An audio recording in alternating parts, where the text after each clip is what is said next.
आ रही है। स्वागत है आप सभी का हमारे इस नुक्कड़ नाटक में, जिसका शीर्षक है वुमेन एम्पावरमेंट यानी महिला शक्तिकरण। आशा करती हूँ आप सब इसको आनंदपूर्ण एंजॉय करेंगे और इसको समझेंगे, गंभीरता से भी लेंगे, ताकि आए दिन जो समाज में गलतियाँ हो रही हैं सुधार सकेंगे। हाँ कि ना?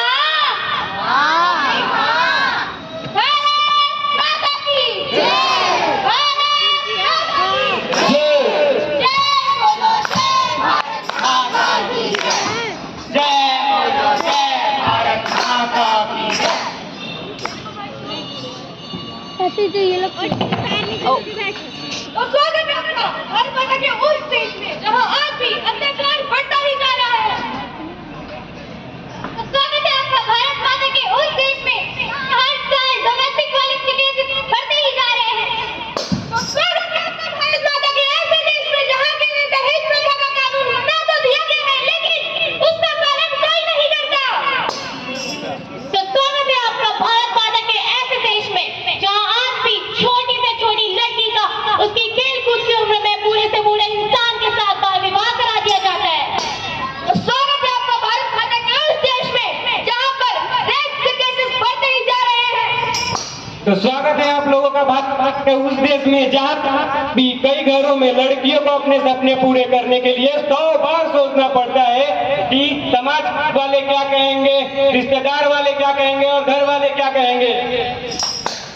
स्वागत है आपका भारत माता के ऐसे देश में जहां हर परिवार में आज भी एक ना एक सदस्य ऐसा जरूर होता है जो लड़कियों के कहता है अपने सपनों के साथ थोड़ा कॉम्प्रोमाइज कर लो। कॉम्प्रोमाइज क्यों करें हम कॉम्प्रोमाइज? हम नारी है नारी, आप भी समाज के बेबस कर्मचारी। लेकिन एक दिन ऐसा आएगा जब हम अपने पैरों पे खड़े होकर दिखाएंगे और इस समाज की सोच को बदल कर दिखाएंगे। अरे जब समाज तो तुम्हारी नहीं है परी, तब तुम क्यों हो अपनी बातों पे अड़ी? ऐसा ही होता है, ऐसा ही होता रहेगा।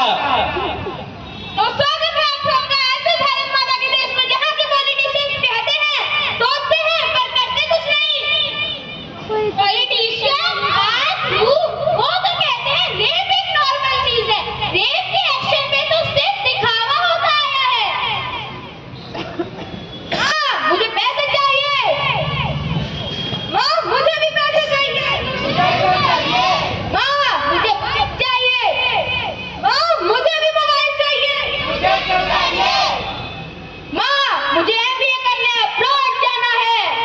माँ, मुझे भी एमबीए करने अब्रॉड जाना है। अरे बेटा, तू एमबीए करने अब्रॉड जाएगी, 40 लाख का खर्चा आएगा। फिर तू वहाँ से आएगी तो तेरा रिश्ता आएगा।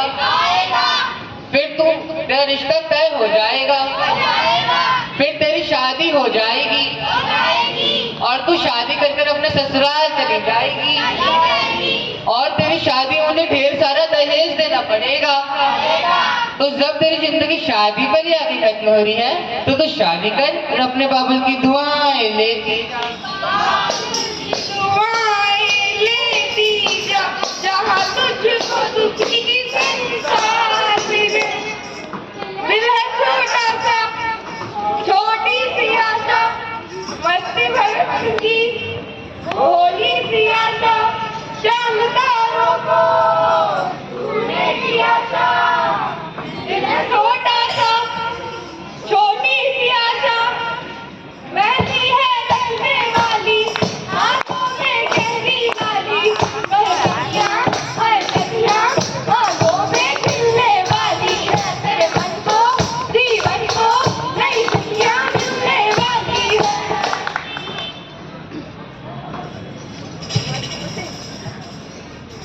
ओम मंगलम भगवान विष्णु मंगलम गुरुद्वाय मंगलम पुंडरीकाक्षाय मंगलम तनोहरि स्वाहा।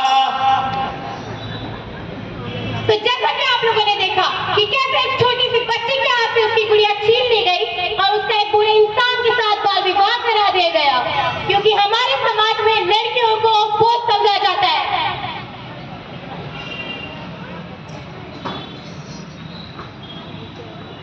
अभी उल्टा हो गया। छोड़ो, छोड़ो मुझे, छोड़ो। अरे सुनो सुनो, आज भी हमारे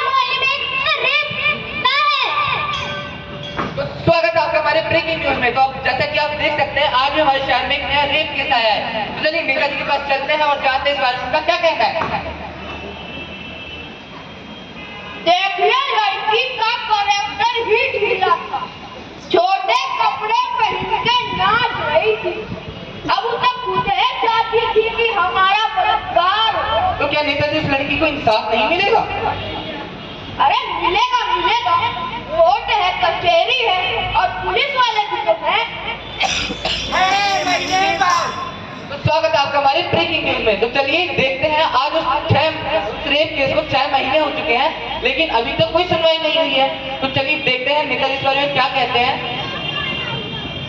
देखिए आप तो हमारे पीछे ऐसे पड़े हैं जैसे एक हम ही ने किया हो।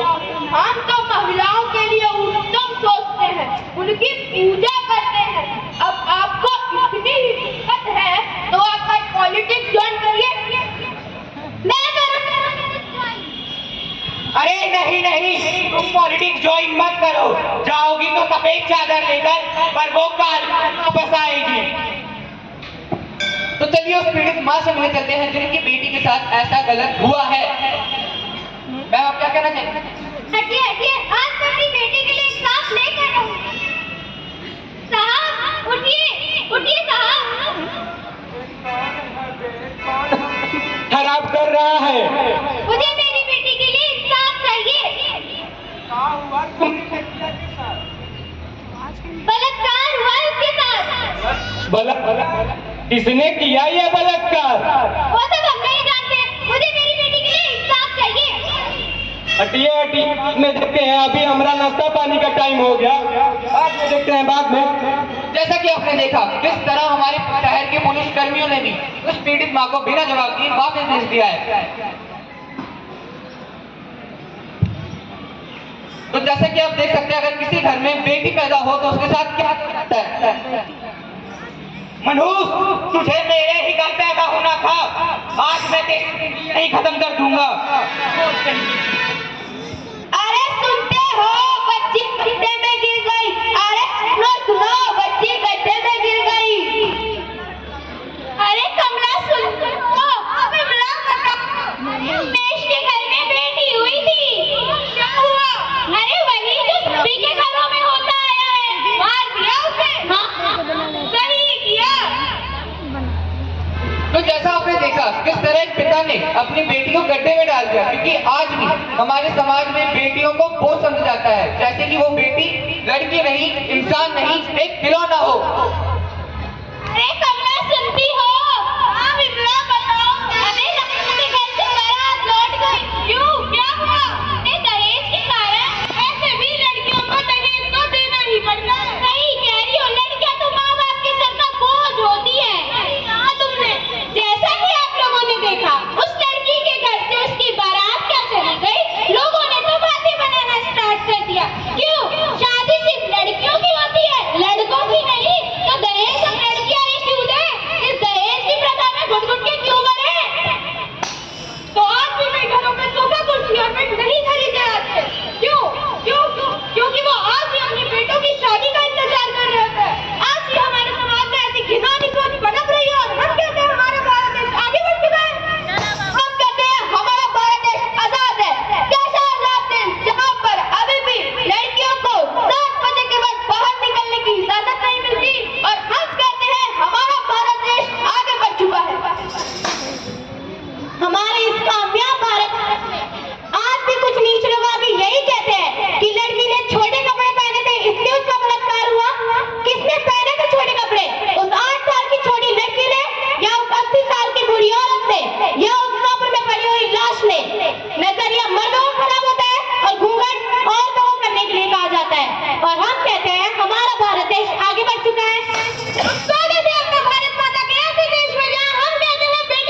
बढ़ेंगी तभी तो आगे बढ़ेंगी, तभी इस नए भारत देश को नई कल्पना चावला और किरण बेदी मिलेंगी।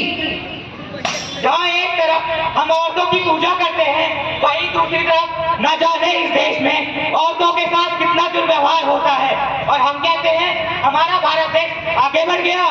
कैसा आगे बढ़ा हुआ देश, जहाँ औरतों के साथ आज भी दुर्व्यवहार होता है। अगर सही मायनों में हमें हमारे भारत देश को आगे बढ़ाना है तो हमें औरतों के साथ होने वाले दुर्व्यवहार को रोकना होगा।